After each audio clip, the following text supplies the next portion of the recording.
feel like you've flown that.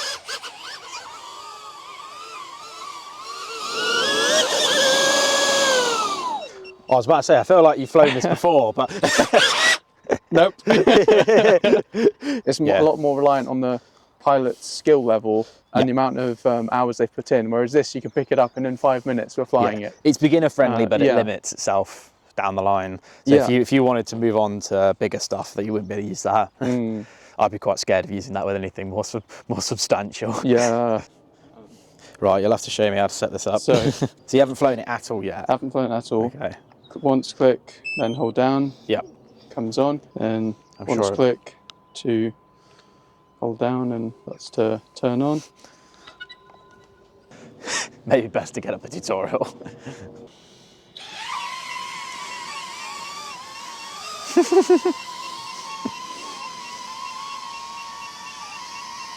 Hopefully that was in shot. I think it was. Good. It's like a Wii remote. As you twist, so it's all on the like motion control then. I see. And is it trigger the throttle? That's a brake. Trigger, yeah, trigger throttle. Okay. Do you wanna catch it in your hand, land it in your hand? You got it? Yeah, yeah, come down a bit. Oh yeah, it's quite good. Nice. Okay. So, yeah, it's pretty intuitive. You just point and click. Point and click. Where you want to go. Oh. Okay. Then you can do, line of sight or... Right, so... Oh, that yours it? Because you've tilted the... Oh. It's not happy with me changing it at the moment. I can't disable beginner mode because I think it's still in the tutorial. Disabled. There we go. It should be slightly faster now, normally, and then you'll also have the sport mode. Doesn't want to take off.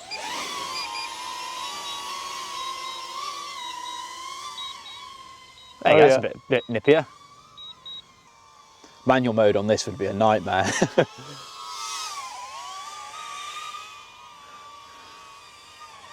I feel like you've flown that.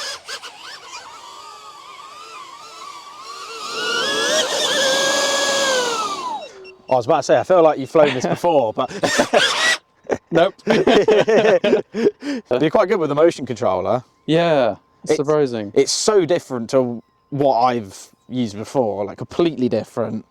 This is the review I want. This is the getting the. Oh, that's trippy. Oh yeah, nice one. Oh, okay, this is weird. Really weird. Wow, okay. This is all new to me. Different from what I'm used to. Because every axis of control is not in the place my brain kind of is used to it being in. Is that recording?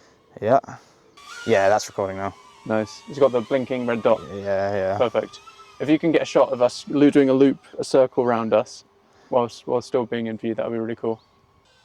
It's just very weird. I'm kind of reprogramming my wrist to do different things. You got 23% on it. Auto returns home 1 second. Yeah, there you go. It's going to do its thing now. Battery drops quick. See if I can catch it. Or do you want to catch it?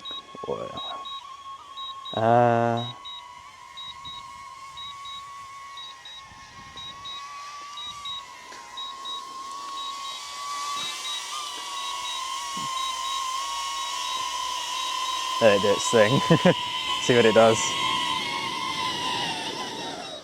Okay, that's quite smart. See, I never like grabbing a drone or anything like this unless I've got a quick disarm switch. So on all my ones, you've just got a quick like that. It's just a little switch, and you can just turn it off instantly, and it just stops the motors dead. And then it doesn't matter what's going on; it will just turn itself off. Whereas with this, it's you've got to hold the button for 3 seconds, and yeah.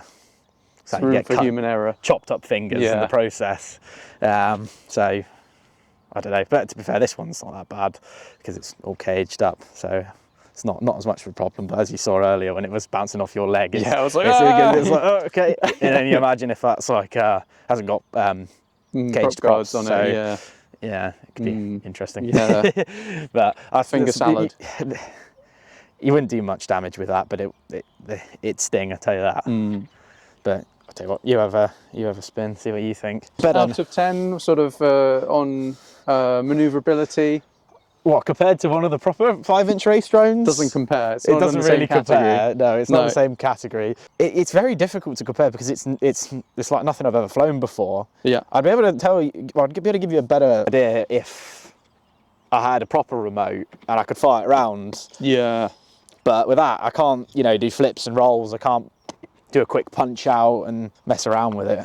No, you're right. I think the controller, having the proper controller that's comparable to an RC, the real ones that are used all over the world for various reasons, a lot more maneuverable, faster, more agile. It's a lot more reliant on the pilot's skill level and the amount of hours they've put in. Whereas this, you can pick it up and in 5 minutes we're flying it. It's beginner friendly, but it limits itself down the line. So if you wanted to move on to bigger stuff, that you wouldn't be able to use that.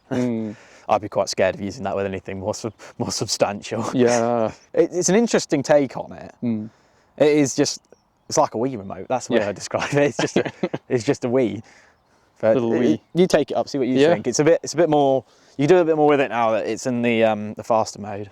I felt like every time I pulled the trigger and leant forwards, it was dropping. So I had to push the throttle a bit, but you're not doing that and it's staying level. It detects that we're there. It sort of has a second guess and thinks, shall I hit this? Is this Should I crash into my owner? Yeah. I'm just amazed. Every year DJI surprises me with what they're capable of and what they can produce. They do come out with some interesting stuff. It'll be interesting to see what happens to them in the future, because I think they're getting banned in the US now. Yeah. I think you're right. I heard that on the news. I was like, then there's so many US businesses that rely upon DJI for their capability. And I think it's going to take a while for the US to catch up and make something just as good. Yeah, from what I understand, it was because the software was sending data back to China. I can't remember exactly what was. There was something, I think there was something else to it. And it was quite sketchy when I it's been ages since I've looked into it, so I can barely remember what it was all about. But I remember thinking it was quite sketchy when you actually looked into it. But then I think a lot of Chinese apps have that problem at the moment, like TikTok is the same.